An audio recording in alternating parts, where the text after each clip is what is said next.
It's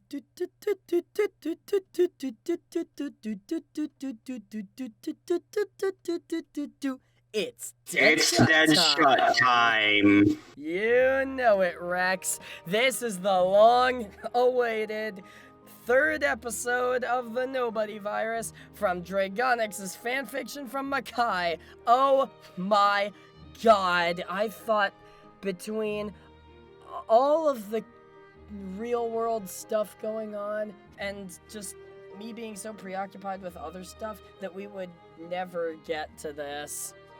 An Oath to Return, bad fanfiction. Oh, yes. And in that time, since the last episode, I have, let's just say I am going through the Kingdom Hearts obsession phase that I never got a chance to in the early 2000s. So now you're going to recognize everything wrong with this characterization. Yes, I have played through up to, well, now I've gotten up to replaying Kingdom Hearts 3D. But yeah, I've gotten through 1, Chain of Memories. I've watched the cutscenes of 358 by 2 days. Through Kingdom Hearts 2, and those last two are especially important because I would like to say, 1, how dare you do this to Roxas, Deadshot, and 2, how dare you do this to Roxas, Deadshot? Yeah, Roxas gets done real dirty with this. Yeah.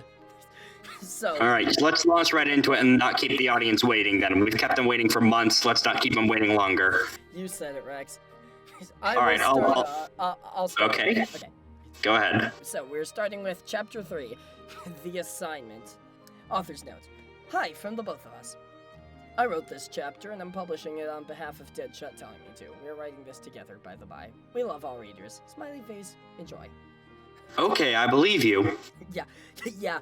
I am, I'm more well, what happened to my voice there? I am more willing to forgive Haji because apparently he has actually resurfaced and he kind of regrets this story now, so I'm willing to give him the benefit of the doubt. So most of my fury will be directed at Deadshot.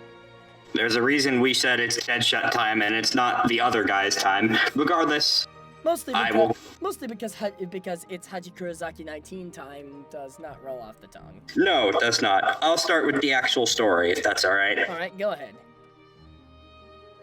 Ryan Hall, Roxas, opened his eyes slowly. He blinked a couple of times. He groaned, wishing he could go back to sleep. He was having the most fantastic dream, one where 6 men from an capital O organization promised him he could get revenge on everyone who ever crossed him. He smiled softly.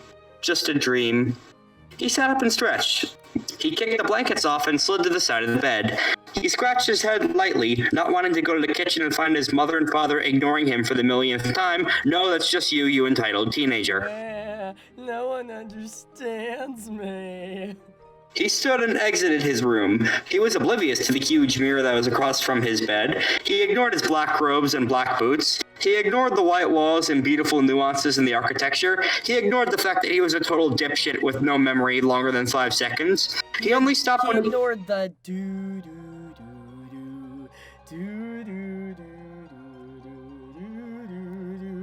in the background. He only stopped when he came to the Lavis kitchen. At the table was Axel. Shit! Axel looked up. Oh, it's a Rock's asshole. Oh my god, please tell me they're not gonna make that a running gag. It was barely funny the first time. You remember they did that last time? Yep. And they put so much emphasis on it that it was like, god. Alright, tag. Roxas glared at him. What's up? Roxas shook his head. It's not a dream. Axel stood and threw his half-eaten bowl of cereal on the sink. Hey, dude, you're gonna clog the thing. Not shit, Sherlock. And you don't even know what the meme is. You seem. 2 people working on this fic and they couldn't edit properly still. You really did sign your life away. Where is everyone?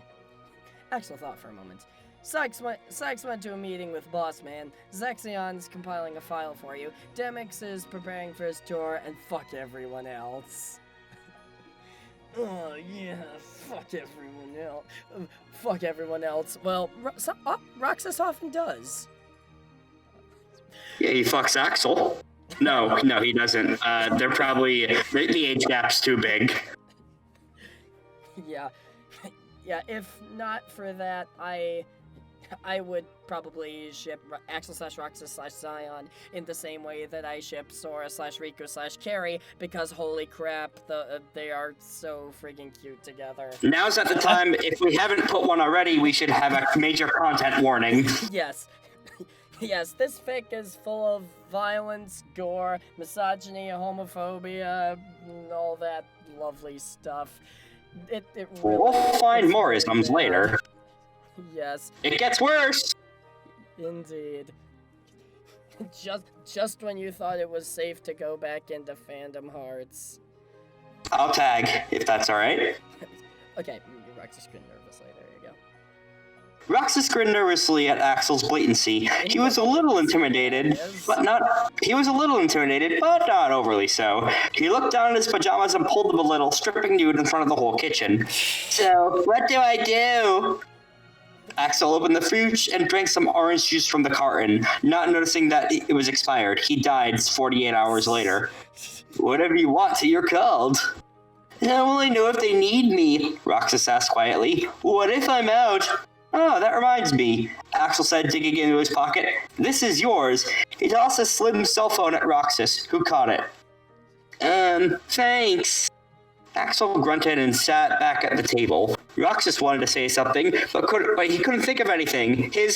We're gone. He swallowed and went back to his room after he discovered that all of his were gone.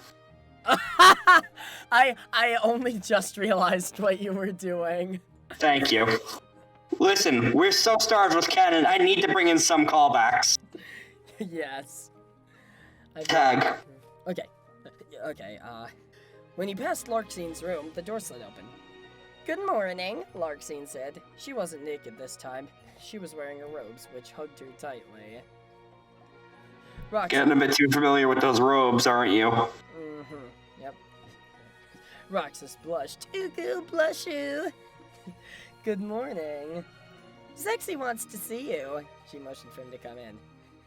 Roxas swallowed the forming lump in his throat. When he entered Larxine's room, he saw Zexion sitting at her desk, but there was something else that caught his eye. Many knives, needles, and other sharp objects were lined on a leather pad. Are we gonna be doing the blood game again? Is that what this is? For future reference, audience, that is, what if Kingdom Hearts, but Saw? More like Kingdom Hearts, but hostile, considering how just hateful the whole thing is. Yeah, why not both? Yeah.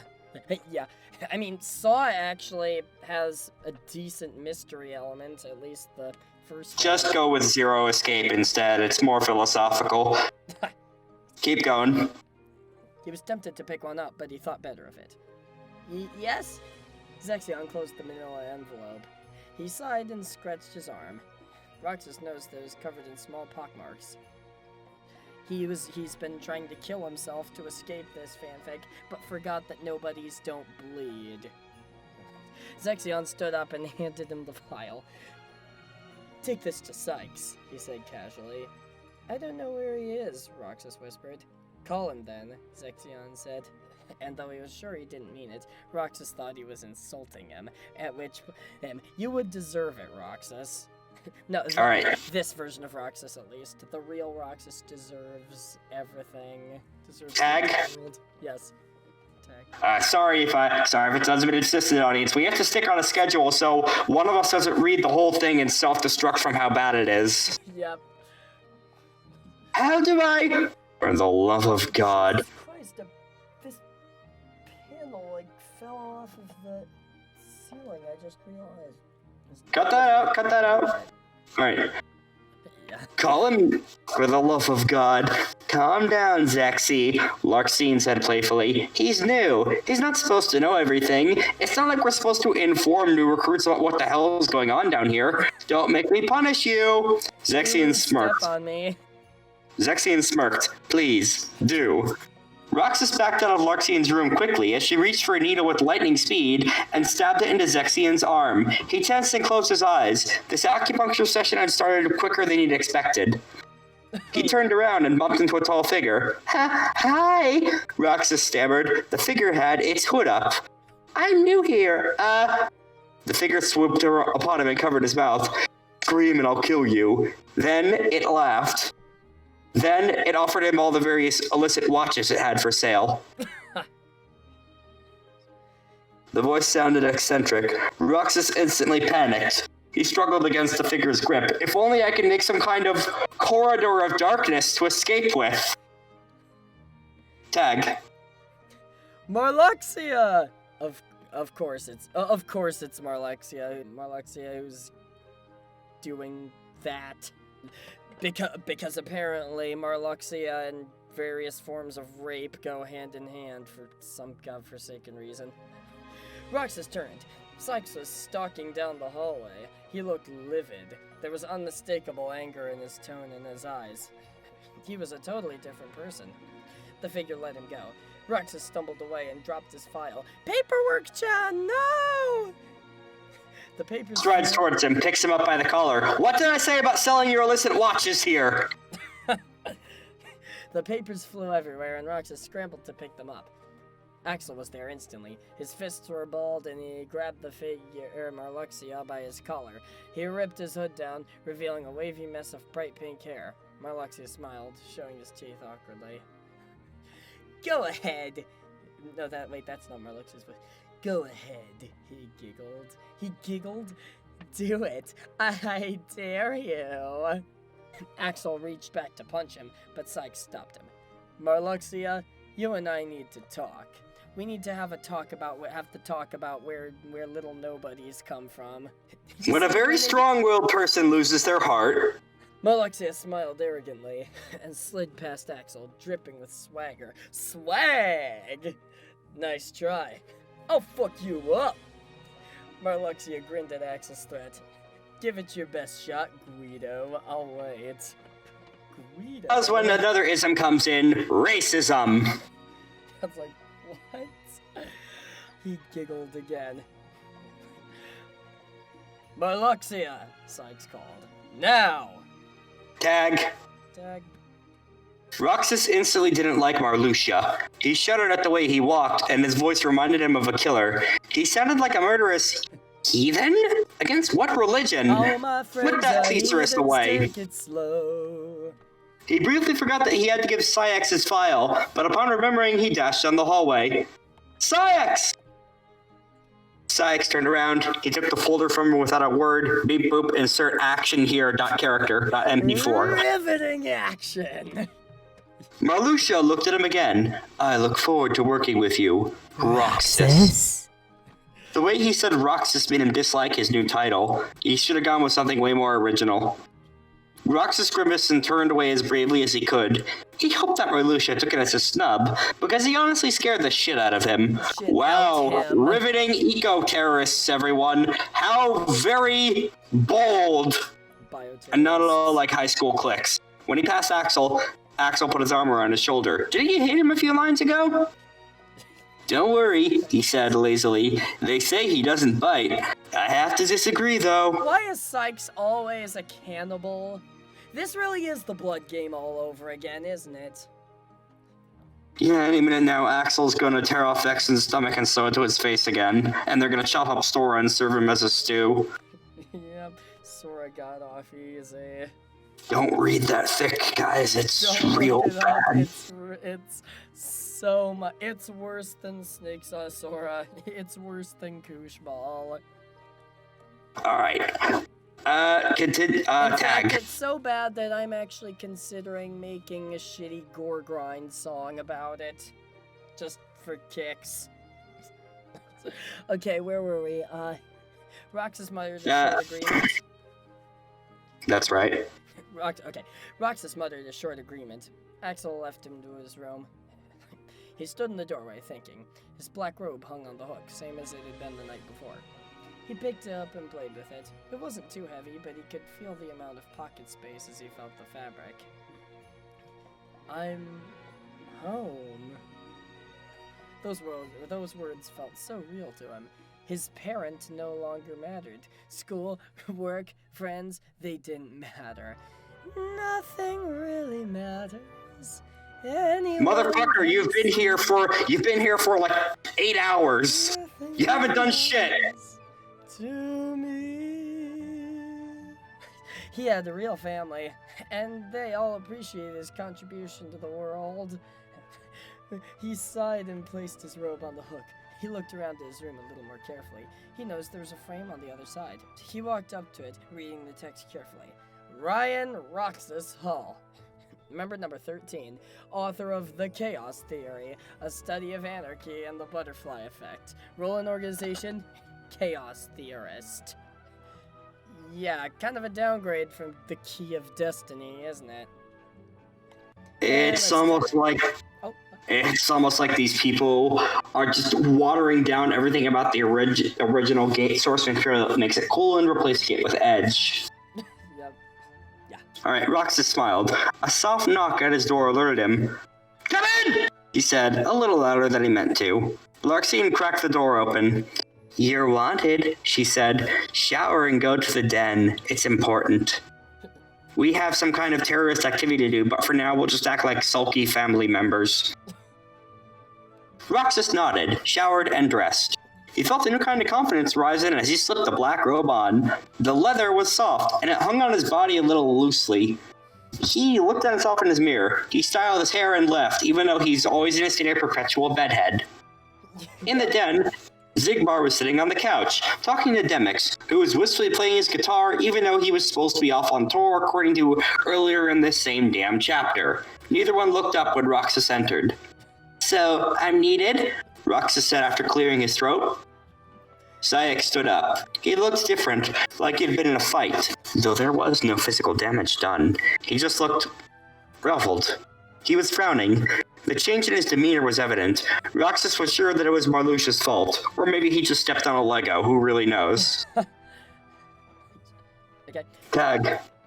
Alright. We have a quick assignment for you, Sayek said. He was carrying a black folder. It's espionage, so Axel will be going with you. Yeah, Axel replied lazily. Sykes ignored Axel's light.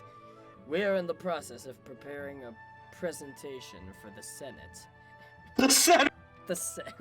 And it's... They're just giving it off to Palpatine, who is the Senate, as we all know. I am the Senate. Yeah, Zexion and Vexen will be delivering it. You need to do some surveillance. We need to have enough information about who's in charge, just in case we have to go through less than desirable methods. Dude, they're the Senate. All their information... You can look them up on the internet. Yeah, exactly. Just call your local representatives and convince them to do something about all the crap going on in the world right now. And that, come to think of it, that's good advice for everyone right about now. Not that learn your local representative names. Here, but be informed. Yeah. Be informed, no matter what the circumstance is. Alright, keep going. Okay. Roxas kept calm on the outside, though his insides leapt for joy. His first day, and he was getting a mission. He was so excited. With Axel, made it less exciting. Giorno Giovanna was halfway to taking over the Mafia by this time, kid. You ain't got shit. Yeah. Axel, teach him the ropes, Sykes continued. And above all, don't be seen. Because borrowers are quiet, cautious, inconspicuous, alert, brave, and very good at climbing. Everybody got that? Good! Axel yawned. Whatever. Where are we going? Metro. Axel's the Metro Kingdom? New Donk City? I think he means the Metropolitan Museum of Art. People usually just call it the Met, though. Maybe it's the Metropolitan Mutant of Ark. I've seen the Runaway guys too. They're quite entertaining. Yes. Tag. Alright, your turn. Axel stood. Oh, Art, how am I not surprised? Come on, let's eat the banana they put on display. You two are foreigners on vacation. Axel nodded and dragged Roxas into his room. He pushed him onto the bed and walked up into the closet. I've seen many yaoi fics start this way. If he comes out wearing Marluxia's totally heterosexual wardrobe from the Blood game, I'm out. Don't worry, it's Organization 13. They all wear the same clothes. Yeah. He threw out a number of different garments out. Hats, shirts, pants, riveting writing. That wasn't in the closet, unfortunately. Pick something smart looking, Axel said. We don't want to stick out, said the rest of that text because the quotation marks were formatted incorrectly. Roxas picked up a couple of shirts and a pair of pants. What is this about? Axel shrugged and took off the clothes. He stripped down. Roxas turned away. What the fuck, Roxas? Axel said. We're both dudes. Loosen up. Roxas frowned. This is getting very yaoi-ish, more than I Two expected. dudes chilling in a hot tub, keep holding it together because they're not gay. Tag. Okay. Roxas frowned. He didn't like Axel picking on him, but it was 1,000 times better than Adam McLean's taunting. Who? Who was Adam McLean? We'll get there. Wait, no, I remember he was the bully. Quote unquote. The guy who beat him in the essay contest. And as we established, never really brought it up. Roxas just couldn't stop beating himself up over it because he's emo. Essay contest. He took his robe off, disappointed. I guess that means I don't need this. Axel shook his head. I don't know why you're so eager to wear that. You don't even have a single idea how deep this goes, yet you're so loyal already. Roxas didn't respond. Of course he was going to be loyal. He had been offered a place in this world and a family that cared for him. The least... Cut to the highlight clips from Critical Role. It's a call! Wait, what? You just cut out when you said that. We'll cut that out in post anyway. Just keep going. Okay. The least he could do was give them what they wanted. Undying loyalty? No problem. And that is officially how an abuse victim thinks. Nice And that's how Roxas lost his kidney. to Vexen from the Blood game. Yeah, he had to cook it and serve it in a casserole for the rest of the organization. Oh god. Keep going. Alright. Okay. Axel left hurriedly. Roxas followed him, wearing a simple white t-shirt and a pair of jeans. He looked in Axel's mirror. I look foreign, he said, matter-of-factly. Wearing a white t-shirt and jeans? What's so foreign about that? I mean, depends where you are, I guess, but that's a pretty generic, culturally ambiguous outfit. I mean, what the heck? Yeah, that stuff's mass-produced for a reason. Yeah. Alright, Tag. He went to the kitchen. Zexion was sitting at the table. Axel was sitting across from him. He had a beer in his hand. He was holding it upside down. It's 10 in the fucking morning, Axel. Zexion said, slightly peeved. Why are you drinking? Because I've lost control of my life. I'm going to spy on a bunch of senators. Axel responded, I need this. To be fair, if you look at C-SPAN at any given moment nowadays, you would want to drink too. True. Roxas opened the fridge tentatively. He still didn't feel as if he was wholly welcomed, even though he just said that he had undying loyalty. Consistency is a thing that does not exist in this universe. He rooted around for a bit and pulled off some grapes. He washed them off and ate them quickly, riveting action. Axel had finished his early morning alcohol and was at the door. Tag. Sykes walked Roxas out. Pay attention to everything. I want a full report, and I want you to make sure that this, he held up a small package, not out of the ordinary for Roxas, gets into a senator's pocket. It's the jar full of piss from Batman v Superman. I have not seen Batman vs. Superman, and everything that I've seen about it makes me think I probably shouldn't. Yeah, keep it that way. Yeah, the only DC movie I've seen that, I've only seen Wonder Woman, which was awesome, and Birds of Prey, which was awesome. So but the other ones I have. Keep going. We can talk about this later. Oh, okay, yeah. Okay, It will be crowded. Oh, yes. Make sure that this gets into a senator's pocket. It'll be crowded, so it shouldn't be too difficult. Don't be... Yeah, Axel said quickly. Don't be seen, and make sure you're foreign, and blah, blah, blah. We get it. Don't fuck this up, Sykes warned. Axel smiled in his face. You got it, and he slammed the door. And it probably fell right off its hinges because this place is in poor repair. And your turn. Alright, Sora, age 15, was still curled on the dusty floor of the computer shop. He had spent the whole night crying. He missed his parents and wished that he stayed at the hotel room so that he could have stopped the monster that was Marluxia. Odd, considering he did not care one bit about his parents in the base game. He trembled. It was rather cold in the store. His mom only had one line in Kingdom Hearts 1, and his dad wasn't shown at all.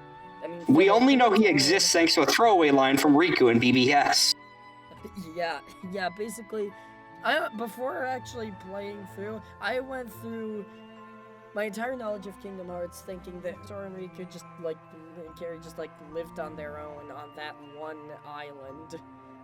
Oh, that's just their playground. Yeah.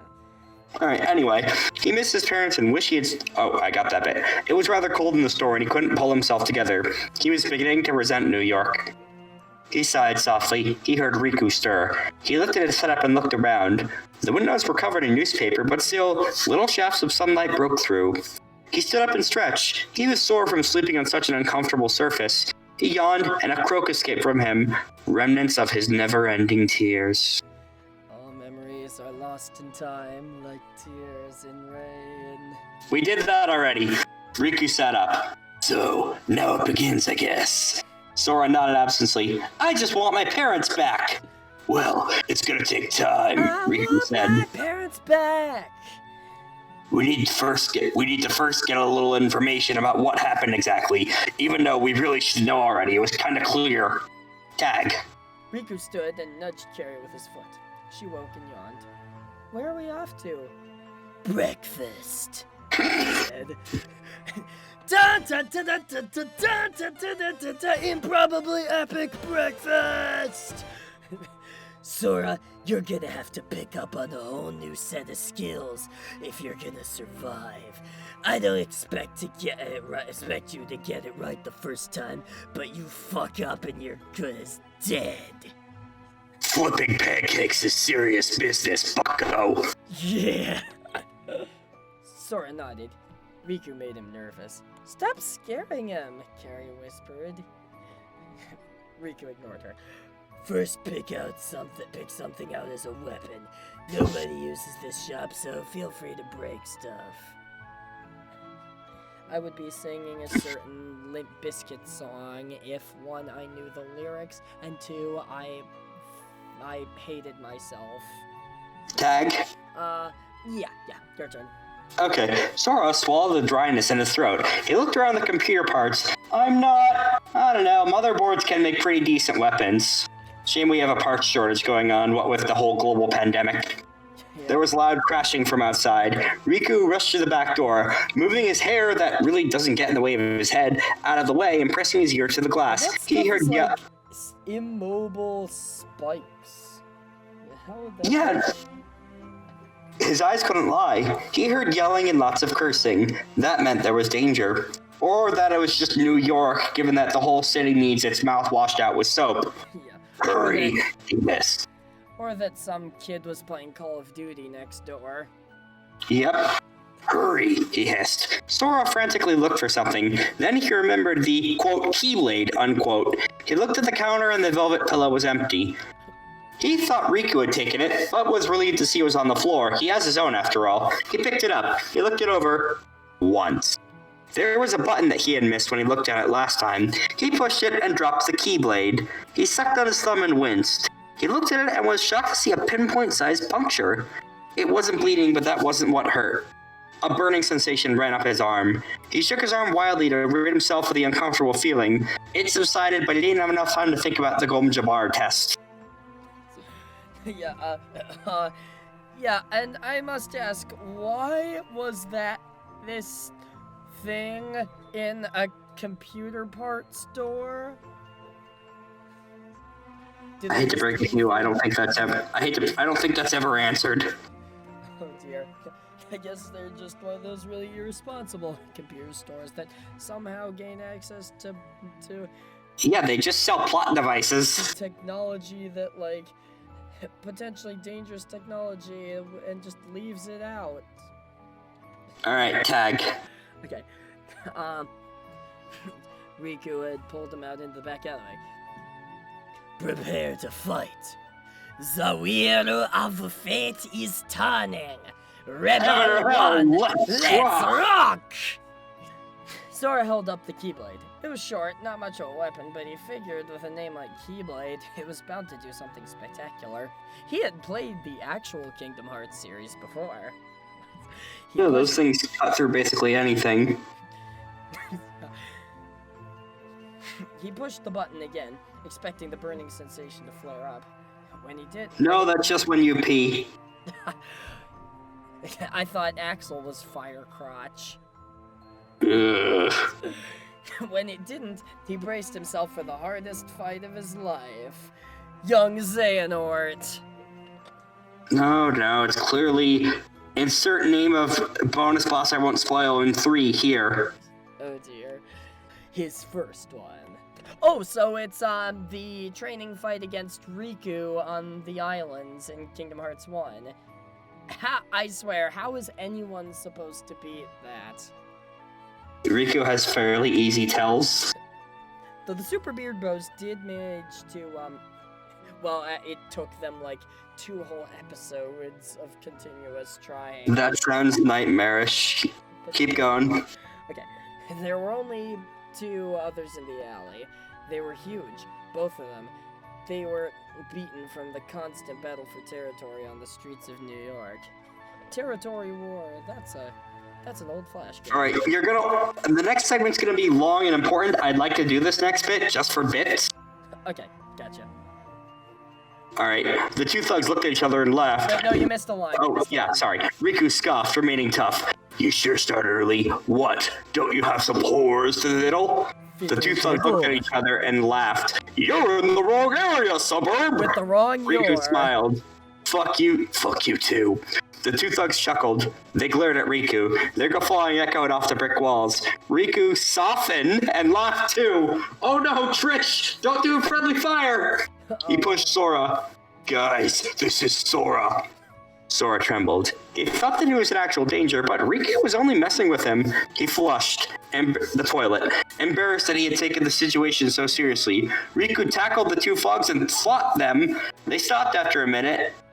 Can you describe that a little? Yeah, it's like, that's the fastest... Wait, this next line. Sora, Riku said, still laughing. These are my friends, Donald and Gerald, Don and Goofy. What?!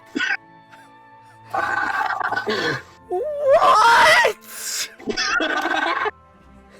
My brain is leaking out of my ears!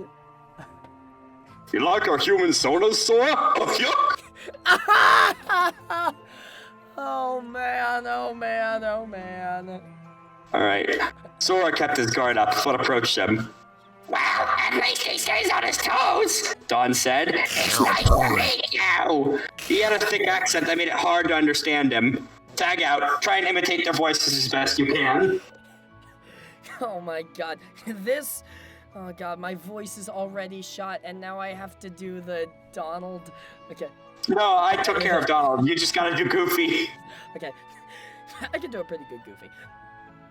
Goofy extended a hand. Sora copied him and had his hand crushed in a firm handshake. Welcome to the streets, kiddo. Gorge. Oh no, Max's day is so horrible. At least he's canon again. Sora didn't respond. He merely nodded. Carrie came out of the store. She looked frantic. I got the TV working, she said. Come see what's on. Riku and Sora ran inside. Don and Goofy followed, conversing with each other. Sora sat in front of the screen. It was fuzzy, but he could still hear the reporter. In another surprising attack, 20 people were killed in what appeared to be a drug-related mass murder. The chief of police says that the Heartless Gang is responsible for the gruesome bloodshed and that they have become much more brave. He advises all citizens of New York to watch out for any suspicious activity. He also wishes to put out an alert for a Sora O'Reilly, and... I forgot his name was Sora O'Reilly! They changed the spelling of his name. Oh my god, you're right. And then they changed the spelling again later on, just in the next 2 sentences. These characters shouldn't have last names. He was apparently at the scene of the crime, but disappeared during the events. Anybody who has tips regarding the whereabouts of Sora O'Reilly, or any information leading to the capture of the one responsible for this grisly scene, can call... Good transatlantic accent, by the way. Nice work. Yeah. Alright, tag. Oh, sorry, didn't mean to cut you off. No problem. Alright. Sora coughs, trying to disguise his sadness. Riku crossed his arms, preparing to make his YouTube video about the problem with reporters these days. He looked angry, but he managed to put on a calm exterior. It's time to go. Kairi nodded and grabbed a nondescript light pink backpack. It matched her nondescript outfit, which was nondescriptly short. She brushed her nondescript hair behind her ear and left the store. Where is she? Sora started, but Riku cut him off. Kairi came back shortly after leaving. She smiled. Clear! She attached the defibrillator to Sora's chest and shocked him. Riku nodded. Woke up back in the canon universe. Oh, thank God, if only. Riku nodded. He pushed Sora out of the store. He looked back at... Don and Goofy were really doing this, I guess. Muttered something softly because they're not real characters in the story, and closed the door. Sora stood on the sidewalk, squinting in the bright sun. He looked across the street. The yellow police tape was still fluttering in the breeze, but everything looked normal, aside from the police tape you just mentioned. Like, 20 people did not lose their life last night. Wow, that escalated quickly. I mean, that was mentioned before, but it's like 20 people were killed over a drug situation. If that many people died, forget just some police tape. There would still be a full-scale investigation going on. Yeah, and it's like, don't drug dealers usually prefer to avoid violence if possible? Yeah, massive casualties are not the best strategy here. Yeah, it's like, I don't know much about drug dealing. I swear to God I don't. But I've read books in anthropology, and this is not at all how it would go. Yeah. Anyway, keep going. Okay. My turn now? Okay. Yeah. Okay. Riku nudged him and started down the street. We gotta go to the diner. I'm meeting someone there. They should be able to help us. Sora tried to smile, but just couldn't. He hung his head. Yeah, sure. Carrie lightly punched him. Cheer up, you never know. Maybe Riku's friend knows where your parents are. Or at least knows someone who does. You give up hope too easily. Sora, give up hope too easily? Have you even played this game? It takes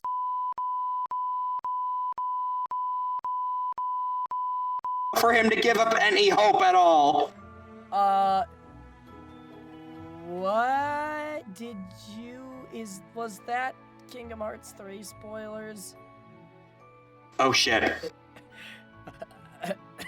Okay, just for the record, I have not played Kingdom Hearts 3 yet. I know nothing about Kingdom Hearts 3, and I'm trying to stay blind.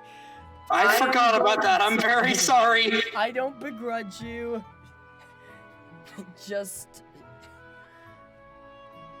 Well, let's keep that in mind. Sorry about that. You can bleep that out if you want to. Yes. Yeah. Alright, I'll finish the rest then, if you're too stunned about that. Sora smiled, half-heartedly. I'm trying. I know. I love you. I know. Stop talking, you two, Riku said. You look suspicious. Sorry. Riku shook his head. Don't worry, kid. I know what I'm doing.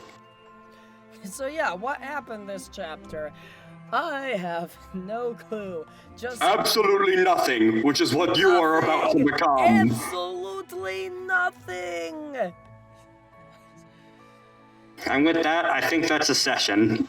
Yep, that's 42 minutes, and hopefully we will be able to get on a better schedule, or at least like do these more often. Yeah, more than once a year would be nice. Yeah. Alright, with that, I'll see you later. I am Dreigonix. I'm Game Rex.